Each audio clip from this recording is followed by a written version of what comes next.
Okay, let's talk about Stranger Things Season 5, shall we? Yes, everybody and their grandma is talking about this show, and for good reason. Because somehow, after one of the show's strongest seasons, the final chapter manages to regress, making almost every mistake it's made over the last 9 years, and then some. It's particularly baffling because Season 4 brought structure back. Vecna raised the stakes. The show felt dangerous again. Expectations were sky high. So how did Season 5 throw all of that away? Why does the writing nosedive so dramatically? And how does the lore completely collapse the moment you start pulling at the threads? That's what I want to dig into here in this video. From recycled character arcs used for cheap pops, to a show so obsessed with responding to fan complaints that it forgets to tell a coherent story at all. Along the way, I'll break down what went wrong, why it went wrong, and how Stranger Things completely lost control of its own ending. However, we'll also look at how the story could have worked, what changes the Duffers might have made to keep everything ticking over, and how this season could have been salvaged rather than becoming as divisive as it has become. So join me as we take one last trip into the Upside Down, climbing those meat walls, running up that hill, and stumbling our way to Dimension X and back again. Right, let's get into it. I think it's fair to say 2025 has been a pretty rough year for mainstream TV overall. With the exception of Andor Season 2 and a couple of other series, there's been a lot of big swings and even bigger misses. When it comes to those mainstream shows I mentioned, Wednesday Season 2, The Last of Us Season 2, and Squid Game Season 3 all came and went with some genuinely baffling writing decisions. Who knew one of the most divisive games of all time would somehow get butchered again on the small screen? I'm gonna be a dad. And who could have guessed Squid Game Season 3 would boil down to a fight between Gi-hun and a baby? By comparison, Stranger Things was in a much better position heading into its final run because Season 4 managed to do the unthinkable. It pulled the show back from the brink after a tonally jarring, largely disappointing third season, and actually earned back a lot of trust from fans who had one foot out the door after the battle at Starcourt Mall. Vecna changed everything. The show leaned into full-on Nightmare on Elm Street vibes, tension, dread, and that creeping unease that earlier seasons used to be so good at conjuring. Here's a villain who can worm his way into your head and prey on your worst fears, and you don't even need to be asleep for it to happen. Reaching out across the ether, and remember this guys because it will matter later, Vecna was terrifying, and more importantly, he gave the story structure again. Stranger Things felt like event television. Dr. Brenner returned, Eddie Munson stole the screen in a way the show hadn't managed for years, and there was a genuine sense of epicness to everything. Don't get me wrong, it still wasn't perfect. There were meandering subplots for characters long past their sell-by date. Joyce was mostly hovering in place looking confused, or maybe that was just Winona Ryder, while Hopper survived, again, only to end up stuck in Russia, where he survived again. But the ending brought everything together with a big cliffhanger. Hawkins was cracked open, the camera panned up to show our ensemble, while the core group, now somehow the size of a small village and continuing to grow, finally set out to save the world. It was the perfect ending going into this final season.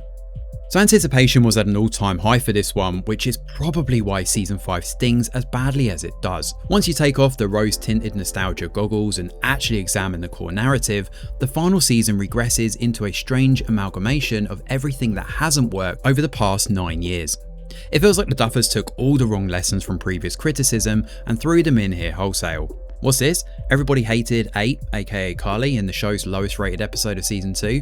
Well, we've obviously got to bring her back. What? Everybody loved Dustin and his girlfriend Susie saving the world for the third time. Not this time, buddy. Susie's gone. Jesus Christ. Along with Dr. Samuel as well, for some reason. Fans want to see their favourite characters step up and save the day? Nah, we're going to elevate Holly and Karen Wheeler to central roles instead. Are you stupid or something? The problem is that the season isn't just built on shaky foundations, it keeps shifting them mid-episode. Across its 8 episodes, the goalposts constantly move, while core parts of the Stranger Things mythos that were previously well established are quietly rewritten or outright ignored. And the Duffers clearly know this hasn't landed. If you've been following any of the discourse post-release, we've seen a wave of half-hearted explanations and damage control interviews trying to justify decisions that simply don't hold up on screen. Like take this one, for example, when they're discussing the magical rock that Henry Creel finds in the cave. The Duffer Brothers confirmed that the mysterious rock that took over Henry Creel will be an important topic in the Stranger Things spin-off, because of course we had to have a spin-off. The spin-off is going to delve into that and explain that, and you're going to understand it, but it's a completely different mythology, so it's not a deep exploration of the Mind Flayer or anything like that. It's very fresh and very new. Well, why include it in the first place if you're not going to answer it within your show? And then you have this one, where the Duffer Brothers explain why there were no Demogorgons in the Stranger Things series finale. Mainly it's just that Vecna was not expecting this sneak attack on his home turf. Never in a million years could he even imagine that. They're there somewhere. What the f? Now of course, for anyone that was following the discourse around Game of Thrones Season 8, this feels very similar to the, well, Danny kind of forgot about the Iron Fleet comment. But in other interviews, they've even said that they don't know or they're guessing what's happening. Well, how can they not know? They wrote the bloody thing. Now to be fair, this isn't Game of Thrones Season 8 levels of disaster, and that comparison perhaps does the show no favours. I'd argue a more accurate parallel is Lost under Damon Lindelof. Both shows adopt the same creative mantra: throw everything at the wall and see what sticks. In Lost, the final season tried to retroactively recontextualize everything we thought we understood about the island, and collapsed under the weight of it. Huge questions were left unanswered, while the show became far more interested in interpersonal drama than delivering a satisfying mystery. Now Stranger Things falls into that same trap. It leaves key ideas hanging. What's the magical MacGuffin in the cave? See previous comments from the Duffer Brothers. Who is that man and why was Henry Creel there? While focusing on emotional beats that feel disconnected from the larger story it's supposedly wrapping up. The difference here is that Stranger Things didn't fail because it drifted out of sync with its audience. If anything, it failed because the Duffer Brothers listened too much. Every complaint from the previous 4 seasons get addressed at once. What's this? Will isn't doing enough and he's pretty much in the background doing nothing? Fine, let's make him the most important character in the entire mythology. That'll do the trick. And as we've seen from modern TV shows, in trying to please everyone, the show's structure collapses under its own weight. To really understand where Stranger Things Season 5 goes wrong, we need to look at the story itself. Not in excruciating detail, which I know is ironic because I do run this channel with a variety of full season recaps, but we do need to understand where the cracks start forming. Now at the end of Season 4, Hawkins was on the brink of collapse. Vecna had quite literally torn a hole in the world, teasing the final battle to come. It felt like we were finally heading towards an all-out confrontation. Our not quite children anymore, but let's pretend they are Teen Titans, were set up to finish this once and for all. And Season 5 picks up right where we left off by immediately sidelining all of that. Why would you do that? Why would you do any of that? Now, Hawkins is now under military quarantine. The giant tears in reality are neatly covered with metal plates, and the sense of urgency vanishes almost overnight. Instead of an impending apocalypse, we get the Scooby Gang poking around a secret military base that's quietly been set up in town. Because yes, the US military can now access the Upside Down, and in fact they've built a base there. Somehow all the danger we were warned about just isn't a problem anymore. There's no swarms of Demogorgons, there's no Demobats, and no sense that this place is remotely hostile anymore. Just don't worry about it. Meanwhile, Vecna's actual plan centers on Season 5's new favourite concept, the girl who's the key to everything. Now Holly Wheeler is convinced to join him on a magical mystery tour where she, along with 12 other children, are used as a vessel to channel and amplify Vecna's power to finally merge the two worlds together.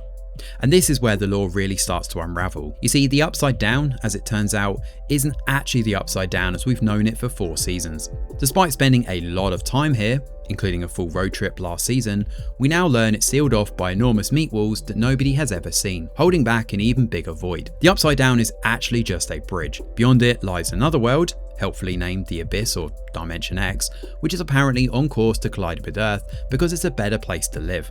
Having seen this barren, horrible desert wasteland, I'm not convinced. Although to be fair, it is an improvement over modern day London, so there is that. He's out of line, but he's right. And stopping Vecna falls once again to 11 and the gang, although this time Will is upgraded to co-lead status. Thanks to his lingering connection from Season 2, Will can now channel Vecna's power directly when nearby, turning him into a kind of super conduit. He's basically Rogue from X-Men minus the southern drawl. All of these threads converge in a finale where Nancy leads a charge into Dimension X. The military largely flails around, accomplishing very little with Linda Hamilton in the driver's seat, and Eleven and Carly sacrifice themselves to destroy the Upside Down entirely. Millie Bobby Brown does her best to emote through it all, bless her, while the final fight with Vecna and the Mind Flayer lasts under 7 minutes. Joyce decapitates Vecna.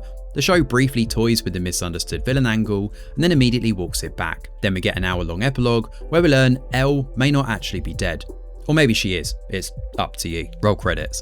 My disappointment is immeasurable, and my day is ruined. Around this core narrative though sits a whole pile of other issues, not least the realization that you could cut nearly half of this season and end up with the exact same outcome. Vecna can't work out where Max is being kept. He doesn't think to check a hospital for a comatose patient.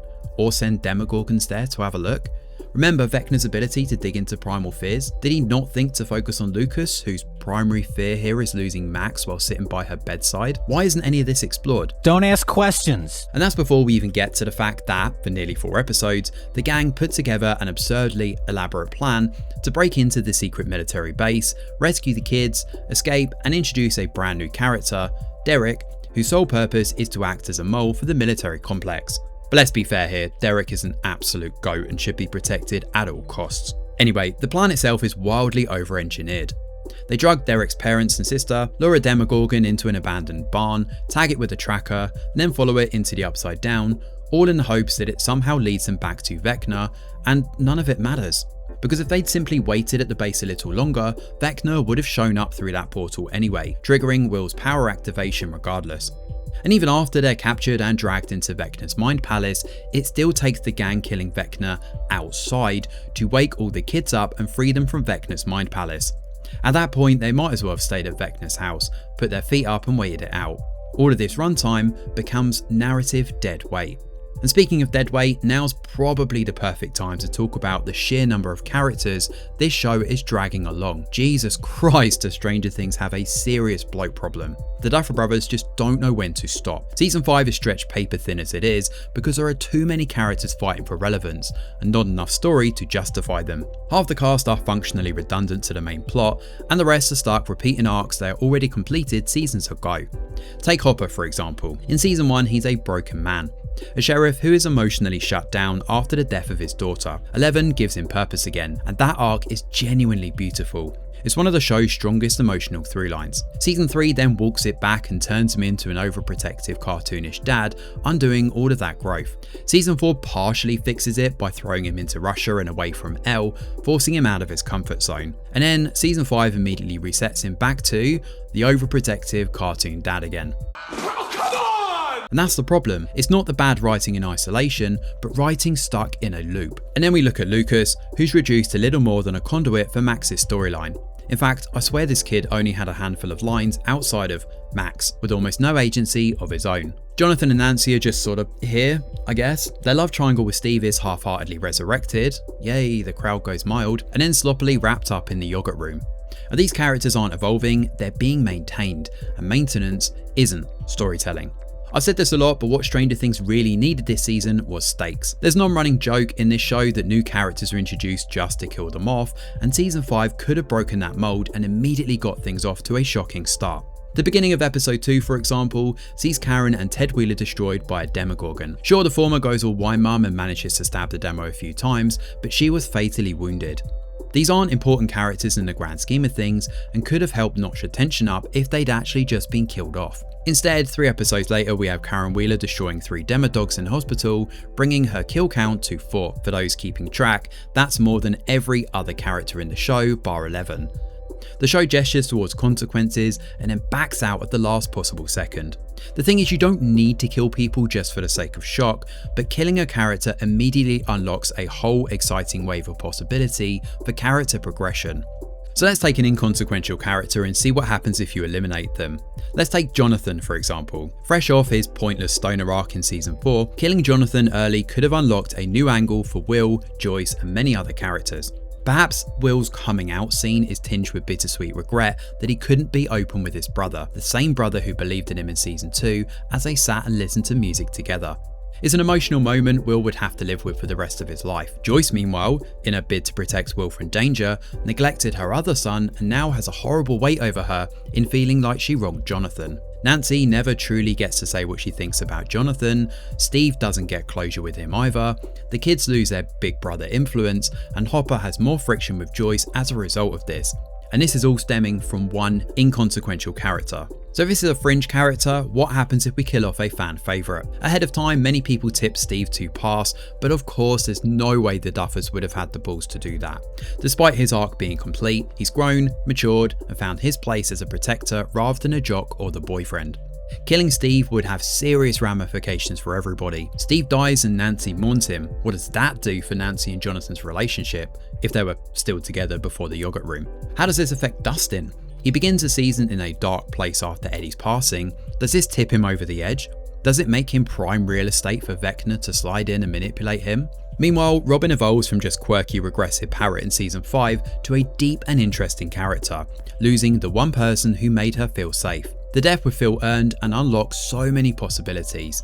But even when we get what seems to be a death, the Duffer Brothers are so petrified of offending people that they back out and completely weaken their own narrative. Season 4 sets up something genuinely brave. Max confronts her trauma, faces Vecna and pays the price. She escapes the Upside Down, but she's now blind, comatose and out the fight. These are very real stakes that are completely undone in season 5. And it's worth noting that that episode with Max and the Running Up the Hill song, which is completely overplayed in season 5, was highly rated for a reason, and that comes from the stakes that I mentioned before. Now Max survives, but in a narrative limbo where nothing can truly change because the show refuses to let anything stick. Her recovery becomes a systemic reminder of how, even when the show gestures towards consequence, it just won't commit to it. And by the end of the show, she's back to Mad Max again, able to skate around, graduate from school and pick up where she left off. Now I've actually had a lot of conversations about this, with friends, with family and even with my own kids, about the role death plays in television and film, and storytelling in general to be fair. The uncomfortable truth is this: meaningful death is often essential to compelling storytelling, not because it's shocking, but because it creates consequence and stakes. Would Star Wars have worked as well if Obi-Wan survived A New Hope? Would the Fellowship of the Ring land the same way if Boromir never sacrificed himself? Does Titanic carry the same emotional weight if Jack climbs back onto the door at the end? You don't have to kill characters to tell a good story, but it is the most direct way to raise the stakes and force real change. And when shows refuse to do that, audiences eventually feel it. You want a perfect example of how mishandling this alienates fans? Look no further than The Walking Dead. Oh, no. The show lost a significant chunk of its audience while it was on air from season 1 through to its final episode. At its height, this show hit over 17 million people. Its final episode limped to 2.27 million. The early seasons were not afraid to pull the trigger on important characters. Season 1 basically killed off half the ensemble we meet within 4 episodes. Season 2 was a quiet slow burn that exploded into action with an insane finale, while Season 3 just casually killed off a key character in a random episode. Then the show just stopped. It recycled the same plot lines, became a caricature of itself, and eventually everyone lost interest. It's actually quite remarkable how Stranger Things has done the same thing. The show has managed to skate by through many of its narrative faults, thanks in part to its large ensemble and charismatic cast. It also helped that season 4 was such a big step up from what came before, but narrative woes aren't the only issue that season 5 has. When stories refuse to let actions have consequences, they inevitably start relying on things like Deus Ex Machina and other lazy writing devices to save their characters.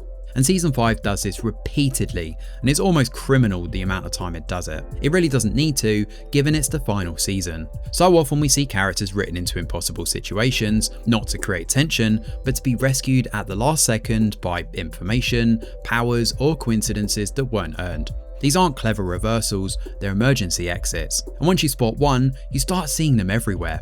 Season 6 is perhaps the best example of this because we get 2 in quick succession. The first is at the hospital with the gang saved by Karen Wheeler, #Justice for Ted Wheeler, which relies on her putting a canister in the exact right dryer, relying on said canister actually going off at the right time, and somehow having a chain reaction with, nothing at the exact right moment in the exact right time without being spotted herself.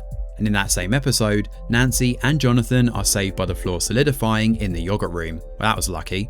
And yet ironically, none of these characters need to be anywhere near the main threat. In the finale, we saw Vecna use his mind control powers to push Hopper over the edge and nearly kill Eleven. So what if Vecna used this against other characters and deaths came about not from the Demogorgons, but from their own fears being used against them? Now, speaking of fear, this feels like the right moment to address one of the more controversial elements of season 5, and something that's pretty impossible to talk around. Now, Will's coming out scene on its own is clunky and perhaps over-engineered, which is perhaps unsurprising given they spent 12+ hours on reshoots perfecting this sequence, but its placement in the show is truly baffling. Placing a 10-minute emotionally intimate moment at the end of the penultimate episode, while the world is literally on the brink of collapse, feels oddly tone-deaf. Especially when Will already had a quieter, far more effective moment earlier in the season that felt earned and emotionally grounded. Now you can argue that this scene is essential to Will's arc. Confronting his fear of Vecna is tied to accepting who he is, and he needs to embrace that so he can't be controlled or stopped by fear. Conceptually, that makes sense, but the execution undermines it completely. Instead of an intimate moment with those he cares about the most, the show stages this as a semi-public announcement, dragging over a dozen people into the room. Murray, Carly, Hopper, and others are among those in here, asking us to believe Will would feel comfortable opening up like that and nobody would have any qualms about it. It's not just awkward, it's out of character. By comparison, if you rewrote this, where Will is just talking to his mum and perhaps Mike and a few other people as well, it would have hit home a lot harder and felt more emotionally resonant, especially if it was pushed after episode 4, so we come straight off that wave of Will's big reveal with his powers, and episode 5 explores this further.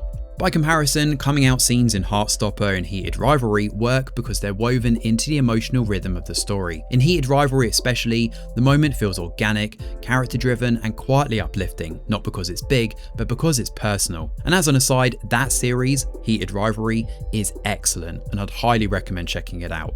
But Stranger Things doesn't give Will that same care. Instead, it isolates the moment in a way that briefly sidelines the world-ending stakes around it, draining the scene of the impact it deserves. The issue though actually goes deeper than that because we know that Stranger Things can do better. Robin is the clearest example of this. When she's introduced in season 3, she's sharp, funny, perceptive, and instantly likable. Her coming out moment with Steve works precisely because it adds to her character rather than defining it. And Steve's reaction is perfect here too. There's a moment of thought, immediate acceptance, and then they move on. It's warm, human, and effortlessly natural. But in season 5, both Will and Robin start to feel narratively flattened.